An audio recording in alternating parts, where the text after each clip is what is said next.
मित्रों, एक मुलाकात चरणजीत सिंह के साथ एक कार्यक्रम लेकर फिर हाजिर हैं आपके सामने। आज हमारे साथ राजिंदर सिंह मट्टू, जो कि बंगला साहब गुरुद्वारा साहब के वाइस चेयरमैन हैं।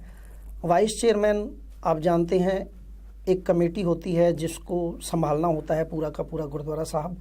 बड़ी बात यह है कि राजिंदर सिंह मट्टू एक इलेक्ट्रिकल इंजीनियर भी हैं और पेशे से एक पत्रकार भी रहे हैं, और ख़ास तौर पर जो टेक्निकली मुद्दे हैं उन पर ज़्यादातर इनका ख़ास ध्यान रहा है। और इन्होंने अभी पूछते हैं इनसे इन्होंने क्या क्या किया है। सबसे पहले हम आपसे निवेदन करेंगे, राजिंदर सिंह मट्टू जी, आपका स्वागत है हमारे चैनल में और इस कार्यक्रम में। A1 न्यूज़ जो हमारा ये चैनल है टीवी, इस पर हम इसी प्रकार के मुद्दों को लेकर आते हैं और ख़ास जो बातें हैं जो लोगों को नहीं पता उनको बताने का प्रयास करते हैं। तो राजिंदर सिंह जी, सबसे पहले आपसे ये जानना चाहेंगे कि बंगला साहिब का जो बिजली की जो प्रॉब्लम थी उसको किस प्रकार आपने हल किया। बड़ा अच्छा सवाल पूछा आपने। मैं NDMC से रिटायर होकर इलेक्ट्रिसिटी डिपार्टमेंट से जब मैं रिटायर होकर आया तो उस वक्त सरना साहब प्रधान थे, श्रोमणी अकाली दल दिल्ली स्टेट के। उन्होंने मेरे आगे प्रस्ताव रखा कि आप गुरु घर की ये सेवा कर सकते हैं। मैंने कहा ये तो मेरा कर्तव्य है और मेरी खुशनसीबी है कि आप ये सेवा मुझे दे रहे हैं और मैं इसको बहुत अच्छी तरह कर सकता हूँ। मैं इसमें एक्सपर्ट हूँ और इलेक्ट्रिकल कंस्ट्रक्शन डिवीज़न में ही मेरी काफ़ी बड़ी सफलता है और भी मैंने ड्यूटी टाइम में अपने बिजली घर बनाए हैं। तो ये सेवा आप मुझे दीजिए और मैं इस सेवा को पूर्ण रूप से करूँगा। उन्होंने वो सेवा मुझको दी और उस सेवा में 42 लाख रुपया NDMC के इलेक्ट्रिसिटी डिपार्टमेंट में जमा हुए। वहाँ पर 2 लाइनें लाई गई। एक तो Hanuman road electrical sub station NDMC का, उधर से 4000 स्क्वायर mm 3 कोर की केबल। एक पावर हाउस नंबर 4 बंगला साहब मार्ग पे एक केबल वहाँ से आई गई। दोनों ही एक ही साइज की थी और वहाँ पे पावर हाउस बना। जब से ये पावर हाउस बना है, गुरुद्वारा बंगला साहब की सारी इलेक्ट्रिसिटी की जो समस्या वो ख़त्म होगी। जो लोड वहाँ नहीं था उस लोड से 4 गुना ज़्यादा लोड इस टाइम है। गुरुद्वारा साहब में एयर कंडीशन प्लांट चलते हैं। गुरुद्वारा साहब का लंगर हाल है, मेन हाल है, सरोवर हाल है, पीछे कार सेवा वालों का भी हाल है। सारों में प्रॉपर तरीके से बिजली आ रही है और किसी भी किस्म का कोई संकट नहीं है और बिजली बिल्कुल नहीं जाती है। जितने जनरेटर बंगला साहब में लगे थे वो सारे इस वक्त बंद हैं। इलेक्ट्रिसिटी की सप्लाई नई दिल्ली में वैसे भी VIP सप्लाई है, वो बहुत कम जाती है। गुरु घर में सबसे बड़ी मेहर है कि आज तक सप्लाई नहीं गई। इस बात को 4 साल हो चुके हैं। बहुत अच्छी बात आपने बताई। एक बात मैं जानना चाहूँगा जिज्ञासु होने के नाते कि जो ये आपने बताया कि ये खर्चा है, ये खर्चा गुरुद्वारा प्रबंधक कमेटी ने पे किया था या NDMC ने इसको वहन किया? ये गुरुद्वारा प्रबंधक कमेटी ने खर्चा दिया था जी। और वही हमने लगभग 42-44 लाख जो है वहाँ पे जमा कराया है।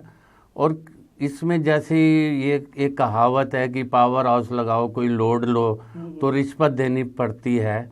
ये मेरा सौभाग्य रहा है कि एक पैसा भी रिश्वत किसी को नहीं दी गई। नहीं, पर राजिंदर सिंह जी, यहाँ तो रिश्वत की बात जो हो रही है, रिश्वत की बात तो हम बाद में करेंगे। तो जनरल बात बताइए। नहीं, मैं आपको एक जनरल बात ही पूछने वाला हूँ कि कई ऐसी यहाँ पर संस्थाएं हैं हमारे देश में, जो संस्थाएं एंग्लो इंडियन हैं, जैसे कि ईसाइयों की संस्थानें हैं और मुस्लिम समुदाय की संस्थान है। वहाँ पर बिजली का बिल माफ़ होता है 50%। तो यहाँ तो बिजली का बिल पूरा देना पड़ रहा है, गुरुद्वाराओं को, मंदिरों को भी देना पड़ रहा है।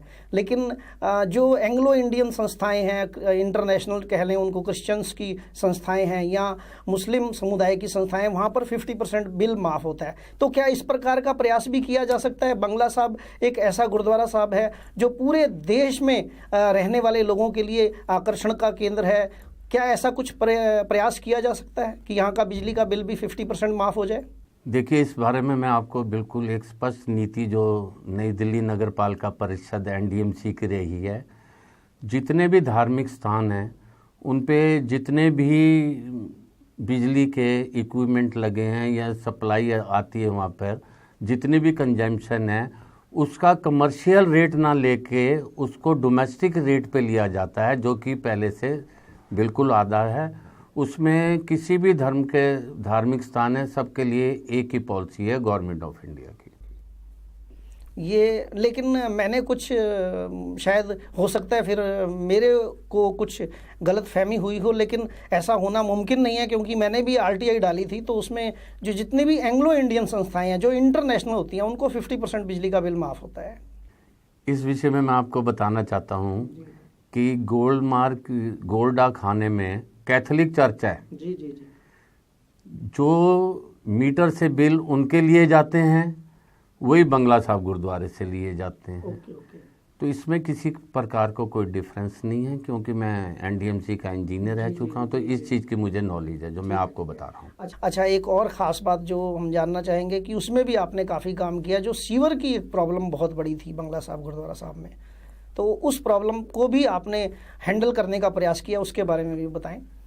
ये पहले 6 इंच की लाइन थी जी, सीवर लाइन, वो भी एक सड़क पे छोटा सा फुटपाथ पे एक गड्ढा था जिसमें वो उसको मेन सीवर लाइन कहा जाता, उसमें डाल दी गई थी। जी, जी।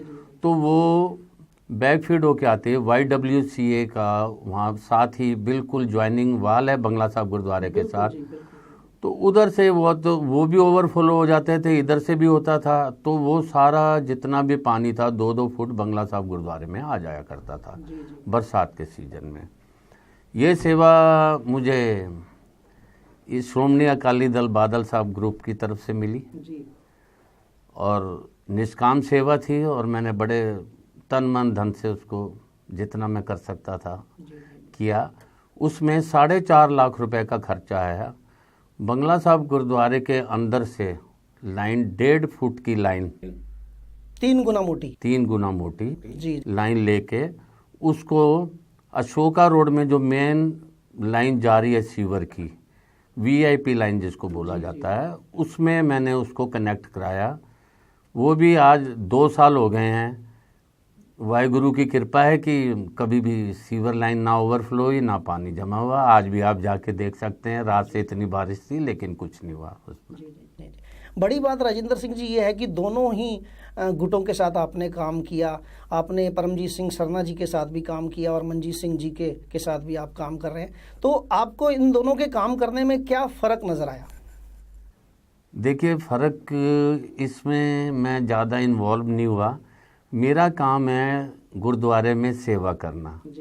सेवा भावना से मैं गया हूँ। नहीं तो आप देखते हैं एक कमेटी आती है तो दूसरी कमेटी पहली कमेटी के जितने भी ऑफिस बेरर हैं उनको हटा देती है। मेरे साथ ऐसा इसलिए नहीं है कि भी मैं एक रिटायर इंजीनियर हूँ, एक जर्नलिस्ट हूँ और सिविल इंजीनियरिंग की भी नॉलेज करता हूँ। तो जब सरना साहब की पार्टी चली गई तो दूसरी पार्टी आई, उन्होंने कहा आप तो का जो काम है वो तो एक्स्ट्रा ऑर्डिनरी है और आप तो सेवा करते हैं, आप यहाँ भी ऐसे बने रहिए। तो मैं उस पार्टी में भी वाइस चेयरमैन था, इस पार्टी में भी मैं बंगला साहब का वाइस चेयरमैन, और ये मैं सेवाएं करता हूँ। आगे भी वाहिगुरु जो सेवा देंगे मैं करूँगा। एक धार्मिक बात आपसे पूछना चाहेंगे, संगत हमारी जानना चाहती है कि जो बंगला साहब में सरोवर है जहाँ पर आके लोग स्नान करते हैं, जल ग्रहण करते हैं, और उस सरोवर की सफाई भी अभी कुछ समय पहले हुई है और यंत्र लगाए गए हैं ताकि पानी की सफाई रहे, उसके बारे में आप क्या बताना चाहेंगे? उसमें फिल्ट्रेशन प्लांट लगाए गए हैं जी, 2 प्लांट हैं बड़े, वो टाइमली उसको फिल्टर करते रहेंगे। जैसे कि आपने देखा होगा, सुना भी होगा, अमृतसर हरमंदर साहिब में भी ये प्लांट लगे हैं जो कि पानी को फिल्टर करते रहते हैं समय समय पे। हमारा भी सौभाग्य है कि बंगला साहब में हम सेवा कर रहे हैं, वहाँ भी ये लग गए हैं। उसमें भी जो इलेक्ट्रिसिटी के कनेक्शन जो भी देने हैं वो भी सेवा मुझे मिली हुई है, और मैं पर्याप्त अपने साधन जुटा के मैं जो भी सेवा कर सकता हूँ वो भी कर रहा हूँ। पानी बिल्कुल स्वच्छ है, हर तरीके का उसमें है, और लोग आते हैं स्नान करते हैं। परंपरा ये है कि जिनके बच्चे सूख जाते हैं, किसी को किसी किस्म की कोई भी कष्ट होता है तो वो वहाँ आके नहाते हैं तो ठीक हो जाते हैं। मेरी निगाह में एक सबसे बड़ी बात आई, एक औरत आई वहाँ पर, उसका हस्बैंड था मिनिस्ट्री ऑफ फाइनेंस में। उसने कहा मेरी औरत पे ना बड़ी प्रेत आत्माएं या दूसरी हैं। खैर हम इन चीज़ों को मानते नहीं हैं। हमने कहा देखो यहाँ सच्चा सौदा है, आप सरोवर में जाइए, वहाँ स्नान कराइए। जब वो औरत स्नान करके आई, हमने पूछा बताइए बहन जी कैसा लगा। उन्होंने कहा मैं जब डुबकी लगाई तो ऐसा लगा कि मेरे अंदर से कोई बहुत बड़ी चीज़ ना खींच के कोई बाहर ले गया उसको। तो ऐसे कई चमत्कार वहाँ हुए हैं, कई लोग के कैंसर ठीक भी हुए हैं। तो वो लोग हमारे यहाँ एक बुक होती है उस पर लिख के जाते हैं कि भाई हमारे को ये बीमारी थी और वो सारी ठीक हुई हैं। तो इस प्रकार के चमत्कार तो वहाँ होते ही रहते हैं। राजेंद्र सिंह जी, एक कार्यक्रम में सारी बातें कर पाना खैर इतना आसान नहीं होता है, लेकिन फिर भी हम हमारे बच्चे ये जानना चाहेंगे, थोड़ा सा बंगला साहब जो गुरुद्वारा साहब है, थोड़ा सा इतिहास बताने की कृपा करें हमारे बंगला साहब गुरुद्वारा साहब की। देखिए बंगला साहब का जो इतिहास है ये राजा जय सिंह से जुड़ा हुआ भी इतिहास है और श्री गुरु हरकिशन साहिब जी से। ये दो बातों का समावेश है आपस में इसमें। एक बार क्या हुआ, जय सिंह जो राजा दिल्ली में भी राज था उनका, उनकी पत्नी बड़ी धार्मिक प्रवृत्ति की थी। तो किसी ने बताया कि जो बंगला है उसके पास कीकर के पेड़ हैं, उसके पास एक बेंच पे एक बाल अवस्था में गुरु आए हुए हैं जिनका नाम है गुरु हरकिशन साहिब जी। तो वो बड़े चमत्कारी बाबा हैं। तो उनको बहुत आकर्षण हुआ कि मैं देखूं ये हैं कौन। तो वो अपनी गोलियों के साथ, लगभग जिनकी गिनती 100 के करीब बताई जाती है, उन्हीं की वेशभूषा में आके वहाँ बैठी। गोलियां मेरा ख्याल दासियों को बोलते हैं। हाँ, दासियों को बोलते हैं, उर्दू में इसको बोलते हैं गोलियाँ। तो उनके साथ आके वो बैठी हैं। तो गुरु साहब तख्त से उठ के उनकी गोद में बैठ गए जाके कि महारानी मेरी परीक्षा लेने आई हैं आप। तो महारानी वियोग में रोने लगी।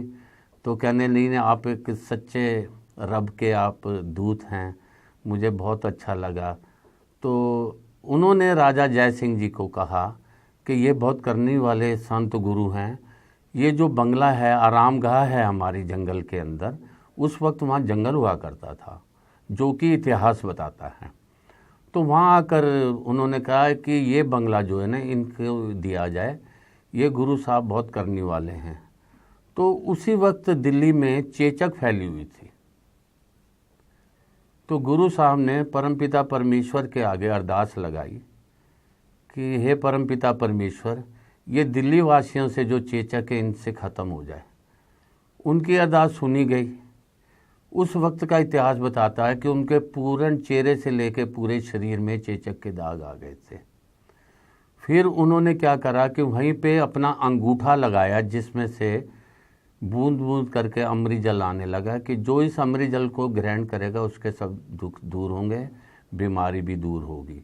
तो उसी अमृत जल का बहुत प्रचार हुआ और उसी से अब क्या किया गया है कि इतने लोग वहाँ आते हैं गुरुद्वारा बंगला साहब में कि 2.5 घंटे में इतवार के दिन या जो गुरुपुरब होता माथा टेकने में नंबर आएगा आपका। सरोवर में स्नान करते फिर वहीं से पाइपलाइन ले जाके वही अमृत कुंड का जो है पानी उसमें और फिल्टर वाटर मिला के हम सरोवर साहब में भी डालते हैं और उससे वहाँ लोग स्नान करते हैं। जो आते हैं अमृत कुंड से अमृत भी लेते हैं पीने के लिए। तो इस तरीके से गुरुद्वारा साहब की मान्यता है। अच्छाई के साथ बुराई भी साथ में जुड़ी होती है कुछ बातें। तो मैं ये जानना चाहूँगा, जो दिल्ली सिख गुरुद्वारा प्रबंधक कमेटी का बंगला साहब गुरुद्वारा, यहाँ पर सराय भी बनाई गई है। तो इस सराय में कमरा लेना कई बार बड़ा मुश्किल हो जाता है और बड़ी बड़ी लोगों को सिफारिशें करनी पड़ती हैं। तो क्या कहना चाहेंगे आप इस पर? बहुत अच्छा प्रश्न किया जी आपने। वहाँ पर 50 कमरे हैं जी। आप देखते हैं कि जिसने पूरे हिंदुस्तान से वीज़ा लगाने आना हो पर्टिकुलर, तो उनकी यही धारणा रहती है हम बंगला साहब गुरुद्वारे में ठहरें आके और मत्था टेक के जाएं, अरदास करें। हम अगर आगे जाएंगे तो हमारा वीज़ा लग जाएगा। एक तो इस टाइप के लोग आते हैं। एक आप देखते हैं कि बंगला साहब गुरुद्वारे के सराउंडिंग में 5 स्टार होटल हैं, जैसे ली मेरेडाइन है, संग्रीला होटल हैं, ऐसे कई होटल हैं। वहाँ कमरे बड़े महंगे, तो वो वहीं सबसे ज़्यादा लोग आने की कोशिश करते हैं। ऐतिहासिक गुरुद्वारा है, प्रसिद्ध है, मेन सेंटर में है। नई दिल्ली 1 जो यहीं से स्टार्ट होती है। तो कमरों के लिए कई बार आते हैं तो हम उनको हाथ जोड़ते हैं कि जी देखो कमरे तो फुल हो गए हैं। अब जो आदमी एक बार कमरा ले लेगा उसको 3 दिन का होता है, तो उसको हम बाहर नहीं निकाल सकते किसी भी तरीके से, क्योंकि उसने पैसे दिए होते हैं। लेकिन हमने वहीं नीचे पे 2 हॉल बनाए हुए हैं, एक लेडीज़ के लिए एक जेंट्स के लिए। वहाँ भी कूलर सब लगाए हैं और वहाँ पर मैट बिछे हुए हैं। अच्छी व्यवस्था है कि भी जिसको कमरे नहीं मिलते हैं वो आएँ और वहीं पे विश्राम करें, लंगर छकें। लंगर की महत्ता तो आपको पता ही है। लगभग रोज़ 10,000 आदमी वहाँ लंगर छक जाते हैं। एक और ख़ास बात मैं जानना चाहूँगा, क्योंकि नया युग है और साइंस का ज़माना है। बिजली का आपने काम किया, सीवर का काम किया, एक नई चीज़ है आजकल रेन वाटर हार्वेस्टिंग, और उसके साथ साथ पानी को साफ़ करने की मशीनें हर जगह बड़ी जगह लगाई जा रही हैं, ताकि एक तो पानी जो गंदा पानी है वो साफ़ होके दोबारा यूज़ हो सके और जो बारिश का पानी है वो बच सके। इसके लिए भी कोई नई प्लानिंग दिल्ली से गुरुद्वारा मैनेजमेंट कमेटी द्वारा की जा रही है? जी हाँ, वो मैं बताना चाहता हूँ आपको। अभी हम जो है ना अर्थ से डायरेक्ट पानी ले रहे हैं जी। वहाँ पे समर्शियल पंप लगाए हैं हमने, और फिर हमने उसके साथ आरओ प्लांट लगाए हैं जो कि उस पानी को फिल्टर करते हैं और वो पानी हम आगे उसका इस्तेमाल करते हैं। अब मैंने अपनी ड्यूटी ये ली है कि 2 या 4 इंच की पक्की लाइन नई दिल्ली नगर पालिका परिषद से, क्योंकि वाटर डिपार्टमेंट भी नई दिल्ली नगर पालिका परिषद एनडीएमसी के अंतर्गत आता है, तो उन्हीं से पानी के लिए फरियाद लगाई है। निकट भविष्य में पानी भी मिल जाएगा और फिल्टर वाटर भी हमारे पास आ जाएगा, तो उसमें हमारे को किसी किस्म की कोई कमी नहीं है पानी की विषय में। खास तौर पर रेन वाटर हार्वेस्टिंग के बारे में, रेन वाटर हार्वेस्टिंग के लिए एमसीडी, दिल्ली प्रशासन, नई दिल्ली नगर पालिका ये प्रयास कर रहे हैं। ये उन्हीं का सब्जेक्ट है। ये इतना लार्ज सब्जेक्ट है कि इसको हम टच भी नहीं कर सकते। एक और राजेंद्र सिंह जी बात मैं जानना चाहूँगा, संगतें जानना चाहती हैं कि जो लंगर की परंपरा तो आप सारे जानते हैं, सारी दुनिया जानती है, बंगला साहब में ख़ास तौर पर लंगर की परंपरा पर बहुत ज़्यादा काम किया जाता है। तो यहाँ पर जो मशीनें लगाई गई हैं रोटी बनाने की, प्रसादा बनाने की, सब्जी बनाने की, दाल बनाने की, उसके बारे में हमारे दर्शकों को कुछ बताएं। जी बहुत अच्छा प्रश्न है आपका। आपको पता है पहले तो लोह की रोटियाँ होती थी, बहनें बैठती थी, भाई बैठते हुए इकट्ठे, अभी भी वो प्रथा है हमारे पास। उसके बाद समय के अनुसार देखने की डिमांड बहुत ज़्यादा बढ़ गई है। लंगर छकने के लिए हर कौम, हर क्रीड का आदमी वहाँ पर आता है, लंगर छकता है वो। तो उसमें हमने 2 मशीनें लगाई हैं जो ऑटोमेटिक है मशीनें, और वो उसका पूरा करते हैं। लेकिन जो सब्जी और दाल है वो अभी भी उसी परंपरा से बनती है, उसमें कोई किसी किस्म की चेंजिंग नहीं है। लेकिन वाहिगुरु की कृपा है कि लंगर हाल में सब ठीक ठाक है। और एक समय में हम एक दाल, एक सब्जी और रोटी, वो भी देसी घी से चौपड़ के, वो हम संगत को देते हैं। अंत में राजेंद्र सिंह जी एक खास बात जानना चाहेंगे, जो कई बारी बात उठती है कि जो पार्किंग है, ये सुना गया था कि जो एमसीडी से एक डील हुई है कि वो 25 साल तक जो पार्किंग है वो गुरुद्वारा प्रबंधक कमेटी के पास रहेगी और 25 साल के बाद वो पार्किंग एनडीएमसी को हैंड ओवर हो जाएगी और उस पर वो किराया लेना शुरू कर देंगे। इस पर आपकी क्या राय है और क्या जानकारी है? मित्रों, एक ब्रेक लेते हैं और ब्रेक के बाद दोबारा अभी हाजिर होते हैं।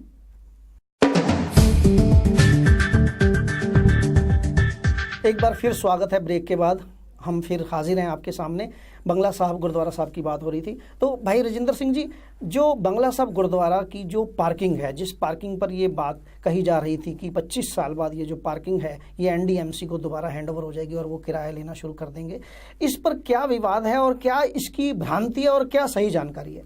देखिए, उस वक्त मैं नई दिल्ली नगर पालिका परिषद में था, कार्यरत था।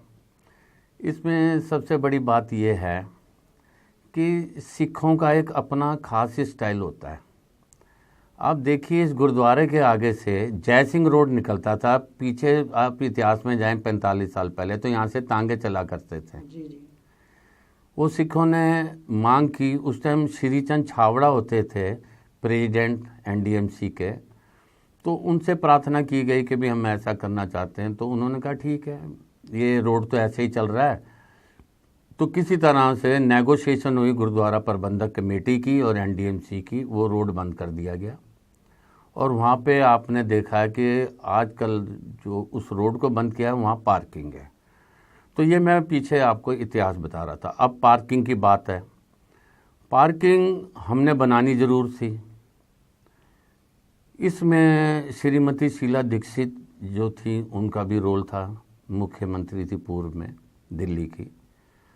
उसमें लेफ्टिनेंट गवर्नर का भी रोल था और गुरुद्वारा प्रबंधक कमेटी का भी रोल था उसमें। तो उसमें ये ज़मीन पार्किंग के लिए एनडीएमसी देने को तैयार नहीं थी। तो सब बड़ी बड़ी हस्तियों ने मिलके, गुरुद्वारा प्रबंधक कमेटी ने मिलके और सभी सिखों ने मिलके, सिख धर्म को मानने वाले सब, मतलब हर एक इंसान की यही ख्वाहिश थी कि यहाँ रश बहुत ज़्यादा हो जाता, पार्किंग होनी चाहिए। तो एनडीएमसी का कहना ये था कि यहाँ मिसयूज होगा, इसका किराया लगेगा। गुरुद्वारा कमेटी ने इसको ये माना कि हम किसी किस्म का किराया नहीं लेंगे, पार्किंग को बनाएंगे भी हम, और यहाँ पर जो पार्क करेंगे गाड़ी उनसे कोई किराया नहीं लिया करेंगे, और इसको पूरे को मेंटेनेंस भी इसकी गुरुद्वारा प्रबंधक कमेटी करेगी। तो अब ऐसा ही हो रहा है कि 4 फ्लोर पार्किंग है जिसमें एट ए टाइम 600-700 गाड़ियाँ खड़ी हो सकती हैं। तो 25 साल का एक उन्होंने रखा कि 25 साल तक की लीज रखी है। आप सारे जानते हैं कि लीज तो आगे से आगे बढ़ती रहती है, एक बार जो चीज़ बन गई उसको कोई डिस्ट्रॉय कर नहीं सकता है। तो लीज जहाँ बढ़ाने का सवाल आएगा वहाँ गुरुद्वारा प्रबंधक कमेटी कहेगी तो लीज एनडीएमसी बढ़ाएगी। और ये देखिए, मैं जब वहाँ इंजीनियर था इलेक्ट्रिकल में, तो कई मैंने बिल्डिंग ऐसी देखी कि भी वहाँ की लीज ख़त्म होगी तो उन्होंने फिर रिन्यू कर दिए। तो ये तो अब फ्यूचर में क्या होगा तब देखा जाएगा, लेकिन जो मतलब चीज़ बन गई है। ये एक पेज है जो मैंने बात की है। हाँ, ये पेज है, बिल्कुल है, लेकिन मैं जो समझता हूँ इसमें घबराने की ज़रूरत नहीं है। ये पार्किंग कहीं नहीं जाती, ये गुरुद्वारे के पास ही रहेगी, जैसे अभी है आगे भी रहेगी।